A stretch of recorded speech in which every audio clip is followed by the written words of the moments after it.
Dear friends, welcome to Vashist Academy channel.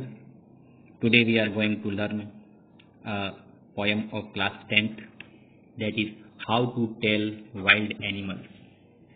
अर्थात अंग्रेजी के अंदर ये जो पोएम है वो क्लास 10 CBSE की बुक से है और लेसन नंबर जो आपका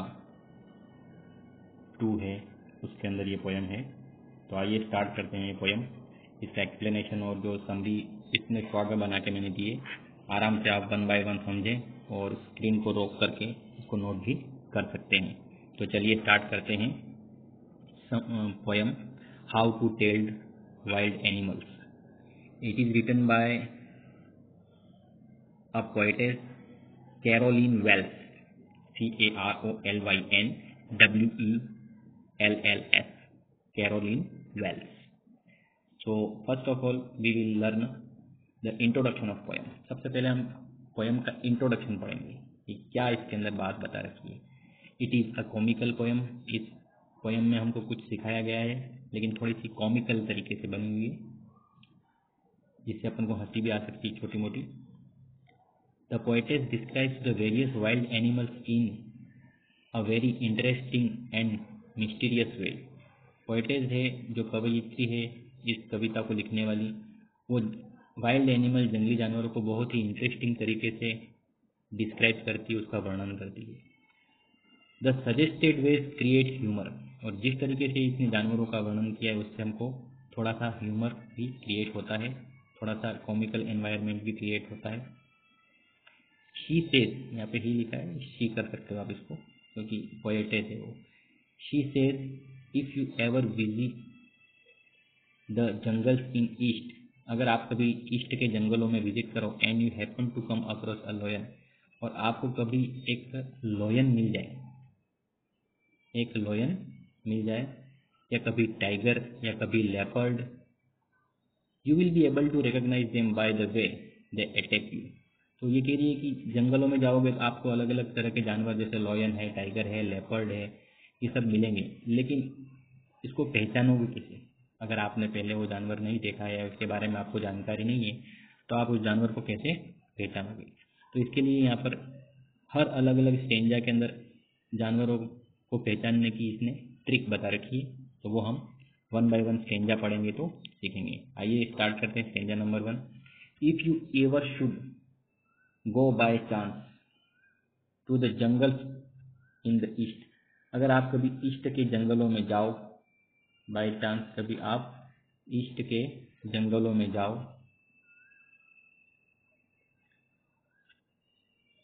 and if there should you to advance a large and tawny beast, if he roars at you as you are dying, you will know it is the Asian lion.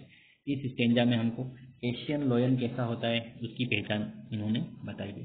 The poetess says that by chance if you ever go to the jungle in the east, there you see a large tawny का मतलब होता है yellowish brown colour, beast advancing to you, आपके सामने या आपकी तरफ एक जानवर आगे बढ़ता हुआ सामने से आ रहा है। if that beast roars loudly, अगर वह जानवर जोर से roars गर्जना करता है, at you आपकी तरफ, and you feel that you are going to die, और आपको महसूस होता है कि आप अब तो मर ही जाएंगे, ऐसा महसूस हो रहा है आपको, इसकी आवाज़ से ही इतनी डर लग रही है। As a result of fear, और आपको डर लग रही है, आप मर जाएंगे ऐसा आपको क्यों लग रहा है? As a result of fear, डर के कारण से ऐसा महसूस होगा। वो जानवर जब चिल्लाएगा तो आपको डर लगेगी और डर से आपको ऐसा लगेगा कि अब आप मर ही जाएंगे। Then you will come to know that it is the Asian lion, तब आप समझ जाना कि ये जानवर जो है वो एशियन लॉयन है। तो ये हो गया स्टेंजा नंबर 1। आप इसकी लाइनें पढ़ करके इसकी जो समरी है उसको पूरी, ये जो एक्सप्लेनेशन लिख के दिया है वो पूरा याद कर लें। अगर इससे रिलेटेड क्वेश्चन आया कि आप एशियन लायन की क्या पहचान होती है तो सीधा आंसर आप ये लिख सकते हैं। नेक्स्ट स्टेंजा है स्टेंजा नंबर 2 जो आपके सामने है, और जिन लोगों ने चैनल को सब्सक्राइब नहीं किया वो सब्सक्राइब कर ले और अदर फ्रेंड्स को शेयर भी कर दे ताकि सबको बेनिफिट मिलता रहे। आइए स्टार्ट करते हैं स्टेंजा नंबर 2। और if someone when roaming round a noble wild beast greets you with black streaks on on a yellow ground, मतलब आप अगर कहीं रोमिंग कर रहे हो, वहाँ पे कहीं घूम रहे हो जंगलों में, और कोई बीस्ट कोई जानवर है आपको ग्रीट करे, मतलब आपको रेस्पेक्ट दे, ग्रीट करे, विश करे, ब्लैक स्ट्रिप, उसके शरीर पे काली रंग की धारियां हों, और येलो ग्राउंड, और उसके पीछे का रंग जो है वो येलो कलर का हो। Just notice if he eats you, और आप ध्यान दीजिएगा वो आपको खा जाता है। This simple rule may help you learn the Bengal tiger to discern. तो इससे आप समझ जाना कि ये बंगाल टाइगर है जो आपको ग्रीट करता है। ऐसा लगेगा ये जानवर आपको ग्रीट कर रहा है, पहले एक्चुअल में वो आपको ग्रीट कर रहा है, लेकिन वास्तव में वो आपको मार के खाना चाहता है। तो बंगाल टाइगर का जो शिकार करने का तरीका होता है वो अलग होता है।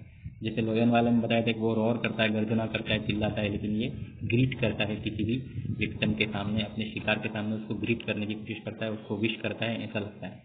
इफ सम, तो आइए पढ़ते हैं explanation. If someone you are roaming and you see a noble wild beast greets you, एक बहुत ही नोबल सा जंगली जानवर आपको विश कर रहा है, ऐसा आपको लगे। If this animal has black strip on his yellow skin, yellow colour की स्किन पर ब्लैक कलर का स्ट्रिप हो, पट्टियां हो, धारियां हो। The wild animal is very remarkable in size, ये जानवर बड़ा साइज में बड़ा भी होगा। एंड हिज मैग्निफिशिएंट बॉडी, और उसकी बॉडी भी काफी शानदार होगी। जस्ट नोटिस, आप ध्यान दीजिएगा, इफ ही ईट्स यू, अगर वो तुमको खा जाता है, then this simple rule will teach you that it is the Bengal tiger. तो फिर समझ जाना कि इस तरह की हरकत करने वाला जानवर जो होता है वो बंगाल टाइगर होता है। आइए देखते हैं next stanza. If strolling forth a beast you view whose hide with spots is peppered as soon as he has left on you, you will know it is the leopard. It will do no good to roar with pain. He will only leap and leap, lap and lap again. तो ये यहाँ पर friends हमको बताया गया है कि जो लेपर्ड होता है, तेंदुआ होता है, वो किस तरह से शिकार करते समय हरकत करता है। तो हम उसको उसकी हरकत से पहचान जाएंगे कि जानवर के शरीर पे स्पॉट्स वगैरह होते हैं। तो हम इसका जो लाइन टू लाइन मीनिंग है वो मैंने पूरा एक्सप्लेनेशन में लिख दिया है। तो सबसे अच्छा ये है कि हम एक्सप्लेनेशन पढ़ लें, और आपके लिए अच्छा ये रहेगा कि आप एक्सप्लेनेशन को याद कर लें। Poetess here helps us to identify leopard, इस लाइनों में पोएटेज जो हमको लेपर्ड को पहचानना सिखाती है। If you लाइजरली walk forward, लाइजरली walk forward जो शब्द है वो इसका अर्थ है strolling, STROLLING fourth. Strolling fourth यहाँ पे लिखा है ऊपर पोयम की लाइन में फर्स्ट में, तो उसका ही मतलब यहाँ पे मैंने लिखा है कि इफ यू लाइजरली वॉक फॉरवर्ड, आप आराम से कहीं पर घूम रहे हो, एंड व्यू अ बीस्ट, और एक किसी बीस्ट मतलब किसी जानवर को देखते हो, व्यू मतलब देखना, who has spots on body, उसकी बॉडी पर स्पॉट्स हैं। सेकंड वाली लाइन में लिखा है whose body with spots is peppered, तो जिसकी बॉडी के ऊपर स्पॉट्स बने हुए हों। As soon as he will jump at you, वह आपके ऊपर देखिए, आपको देखेगा, आपके ऊपर जंप कर देगा। You will no that it is the leopard, इस तरह की हरकत करने वाले जानवर को हम लेपर्ड के रूप में जानते हैं। ही विल टीयर यू, ये जानवर आपको हमला करेगा, आपको टीयर करेगा, मतलब आपको चीर देगा, चीर फाड़ देगा आपको।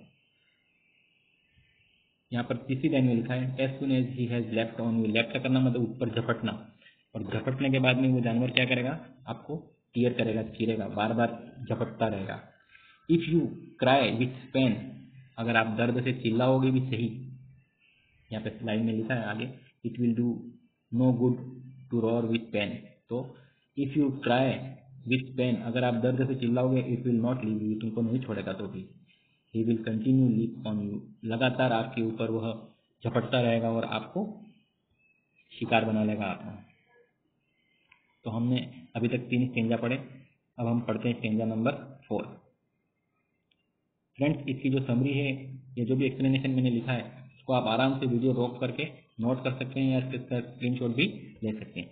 If when you are walking round your yard, आप अपने यार्ड में घूम रहे हो, यू मीट क्रिएचर देयर, और आप किसी क्रिएचर से मिलते हो, who hugs you very very hard, और वो जानवर आपको बहुत ही हार्ड तरीके से हग करेगा। हग करने का मतलब होता है किसी को जकड़ लेना या गले लगा लेना, बहुत जोर जोर से आपको गले लगा लेगा। Be sure it is a bear, लेकिन यह बियर है। ये आपको गले लगाना का मतलब ये आपसे प्यार नहीं कर रहा है, इसका शिकार करने का ये तरीका है। Be sure it is bear, ये बियर ही होना चाहिए, ये बियर ही होगा, ये कंफर्म बात है।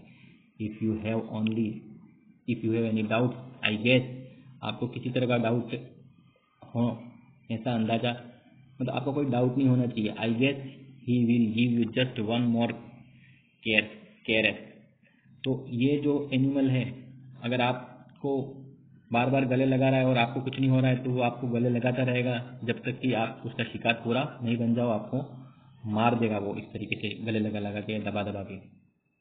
तो फ्रेंड्स एक्सप्लेनेशन पढ़ते हैं। When you are walking round your yard, अगर आप अपने यार्ड में घूम रहे हो, you meet a creature there, आप वहाँ पर एक जानवर से मिलते हो।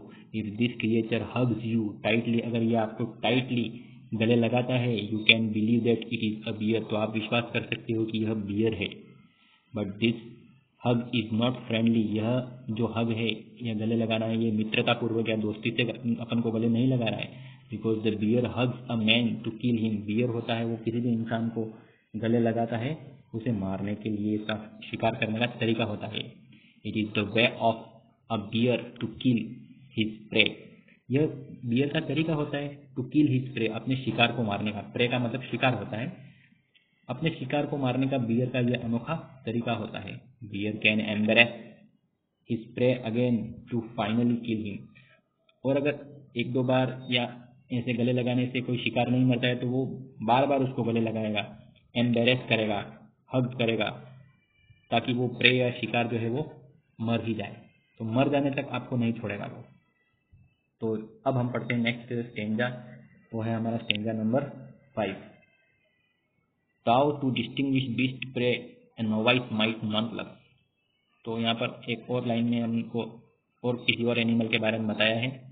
यहाँ पर हमको दो एनिमल बताए हैं, क्रोकोडाइल और हाइना। दोनों जानवरों का लुक होता है वो एक जैसा होता है, लेकिन उनकी हरकतों से हमको पता चलेगा, शिकार करने के तरीके से पता चलेगा कि कौन सा हाइना है या कौन सा क्रोकोडाइल है। दोनों दिखते एक जैसे हैं। Thou to distinguish beast of prey a novice might non plus, उस लाइन का मतलब है कि डिस्टिंग्विश करना, अंतर करना, बीस्ट ऑफ प्रे, शिकारी जानवरों की जो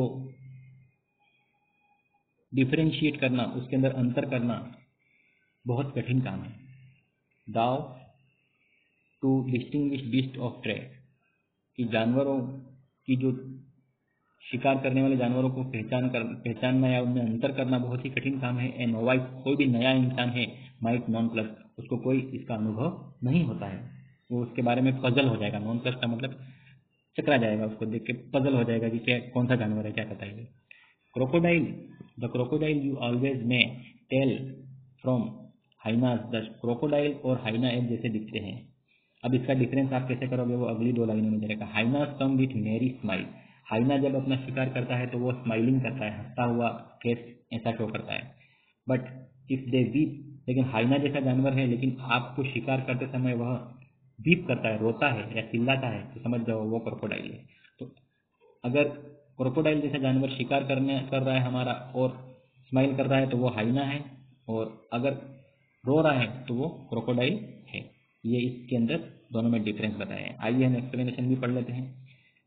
In this stanza the poet makes us learn that how to tell between, इस स्टेंजा में पोएट हमको सिखाता है कि हाउ टू टेल बिटवीन, कि अंतर कैसे करें, डिफरेंस कैसे करें, किस किस के बीच में डिफरेंस कैसे करें। तो how to tell difference between a hyena and a crocodile, एक क्रोकोडाइल और एक हाइना के बीच में कैसे अंतर करें। इफ यू आर नॉट, यहाँ पर इफ है, इफ का थोड़ा सा कट गया है, मैं बोल के समझा रहा हूँ आपको। If you are not familiar with the beast of prey, अगर शिकारी जानवरों से आप परिचित नहीं हैं, यू कैन बी कंफ्यूज्ड और सरप्राइज्ड, आप बड़े कंफ्यूज हो जाओगे और सरप्राइज्ड भी हो जाओगे। You can not identify them easily, तुम उनको आसानी से आइडेंटिफाई या पहचान नहीं पाओगे। Some animals seem alike but we can distinguish them by our observation, कुछ जानवर जो हैं वो एक जैसे दिखते हैं, लेकिन हम उसका अंतर उनको देखकर या उनका ऑब्जर्वेशन करके कि वो क्या हरकत कर रहे हैं, उस ऑब्जर्वेशन से हम उनका अंतर कर सकते हैं। If you see an animal like crocodile, अगर आप क्रोकोडाइल जैसा कोई जानवर दिखे और शिकार कर रहा है, it smiles that means it is hyena, अगर वो शिकार करते समय हंसता है तो वह हाइना है। एंड इफ इट वीप्स, और अगर वह रोता है तो वह क्रोकोडाइल है। तो यहाँ पे पोएटेज ने हमको बता दिया है कि क्रोकोडाइल और हाइना में क्या डिफरेंस होता है, क्योंकि दिखने में एक जैसे दिखते हैं वो। Hyena always laughs at as he swallows its prey. अपने शिकार को निगलते समय हाइना हमेशा हंसता है, मतलब स्माइल करता है, ये वर्ड अपन यूज कर सकते हैं, पोएम में लिखा है इसलिए। But a crocodile is said to shed tear, लेकिन क्रोकोडाइल है वो आंसू बहाता है वाइल ईटिंग इट्स विक्टिम।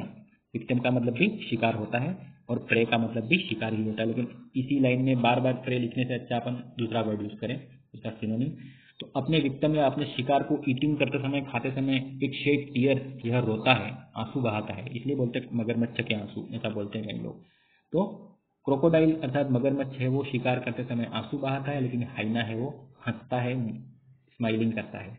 तो फ्रेंड्स ये था हमारा 5th नंबर का स्टेंजा। अब हम जा रहे हैं स्टेंजा नंबर 6 पे। आप इसको रोककर, इसका स्क्रीनशॉट लेकर के या इसको रोककर कॉपी में जरूर नोट कर लें। अगर आज आप पोएम पढ़ रहे हो तो आज के आज ही खत्म कर दें, इस काम को याद करके कंप्लीट कर लें।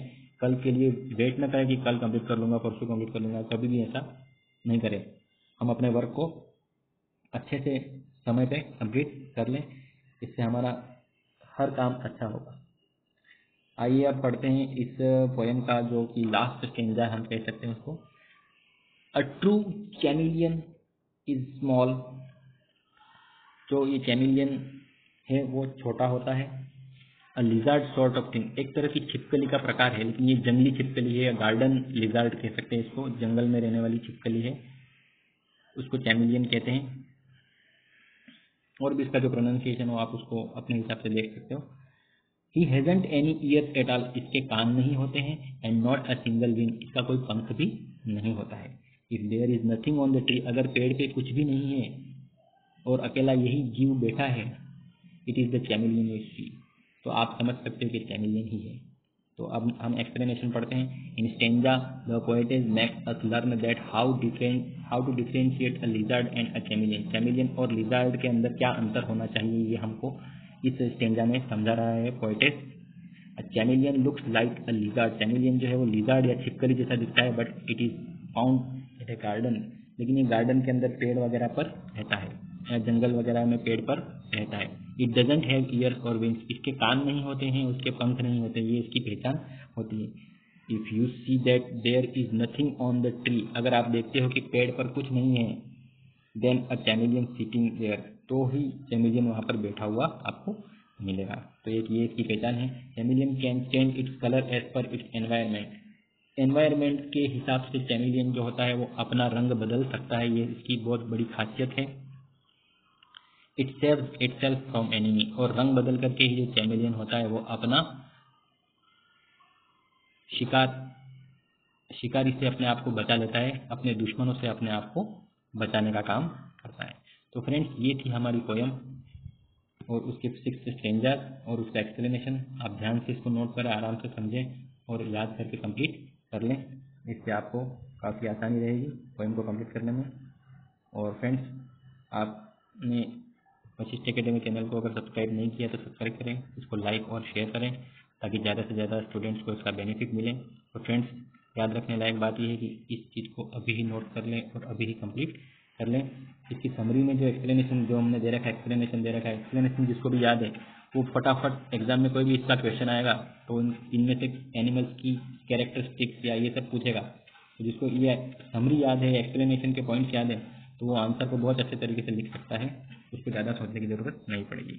तो अभी के लिए इतना ही। आने वाले समय में हम चैनल पर और लेसन अलग अलग तरह के लाते रहेंगे, जो भी आपके बोर्ड में सिलेबस में है वो 1 बाय 1 इस पर आते रहेंगे। और जो पहले कुछ भी लेसन बना रखे हैं वो चैनल पर आप अपलोडेड हैं, ग्रामर भी अपलोडेड है, आप आराम से इसे खोलें, देखें और अपना नॉलेज है वो इंक्रीज़ करें और दूसरों को भी शेयर करके उनका भी नॉलेज इंक्रीज़ करने में हेल्प करें। तो फ्रेंड्स आज के लिए इतना ही।